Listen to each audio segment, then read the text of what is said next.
మీరు కోట్ చేసిన ప్రైస్ ఎంత ఈ ప్రకాశం జిల్లా ఫ్రాంచైజ్‌కి? 25 లాక్స్. 25 లక్షలు మీరేమేం ప్రొవైడ్ చేశారు? 25 లాక్స్‌లో మనం ఇవ్వబోయేది stainless steel kitchen equipments 5 lakhs worth. చూపడానికి ఒకటి దోస బట్టి అవ్వచ్చు, టీ స్టాల్ అవ్వచ్చు, స్టవ్వులు, బిర్యానీ స్టవ్, తర్వాత చుమ్నీ లైన్ వరకు ఇదంతా మనం 5 లాక్స్ వర్త్ ఇస్తున్నాము. తర్వాత కంటైనర్స్ వచ్చి 10 లాక్స్ వర్త్ కంటైనర్ మోడల్స్. ఒక office model, house model, stall model.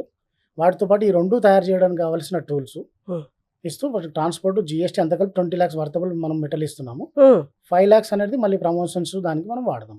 అలాగే తిరుపతిలో అంటే చిత్తూరు జిల్లా ఫ్రాంచైజ్ వాళ్ళు కూడా మనకు తీసుకున్నారు. వాళ్ళు కూడా అడ్వాన్స్ 50% కన్నా అవన్నీ పే చేశారు. వాళ్ళది కూడా ట్రాన్స్‌ఫార్మర్ మొన్ననే ఇన్‌స్టాల్ అయింది. అక్కడ ఆల్రెడీ మనం ఇప్పుడు ఆర్డర్ తీసుకుంటున్నాము. చిత్తూరు జిల్లా వాళ్ళు ఎవరైనా సరే స్టెయిన్‌లెస్ స్టీల్ ఎక్విప్‌మెంట్స్ అవ్వచ్చు, కంటైనర్ హౌస్ అవ్వచ్చు, చిత్తూరు జిల్లాలో మీకు చేసిస్తాము. అక్కడ ఆల్రెడీ వర్క్ స్టార్ట్ అయిపోయింది. తెలంగాణలో ఇప్పుడు డిసెంబర్ 1 నుంచి మళ్ళీ కొత్త వైన్స్‌లు ఓపెన్ అవుతాయి. పాత వాళ్ళది టైం అయిపోతుంది.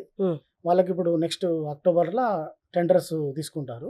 వారికి ప్రతి వైన్స్‌కు బీర్ బాటిల్ ఫ్రిడ్జ్ కూలింగ్ ఉండడానికి ఫ్రిడ్జ్‌లు అవసరం ఉంటుంది. ఆ ఫ్రిడ్జ్‌లు కూడా మనం మ్యానుఫ్యాక్చరింగ్ చేస్తాం. ఓకే. 600 బాటిల్స్ ఉంటుంది. 750 బాటిల్స్ పెట్టుకునే ఫ్రిడ్జర్ ఉంటుంది. 1000 ఉంటుంది. 1200 పెట్టుకునే బీర్ బాటిల్ ఫ్రిడ్జెస్ ఉంటాయి. 1800 పెట్టుకునేవి కూడా ఉంటాయి. అవన్నీ కూడా మనము మన కంపెనీలో మ్యానుఫ్యాక్చరింగ్ చేస్తాం.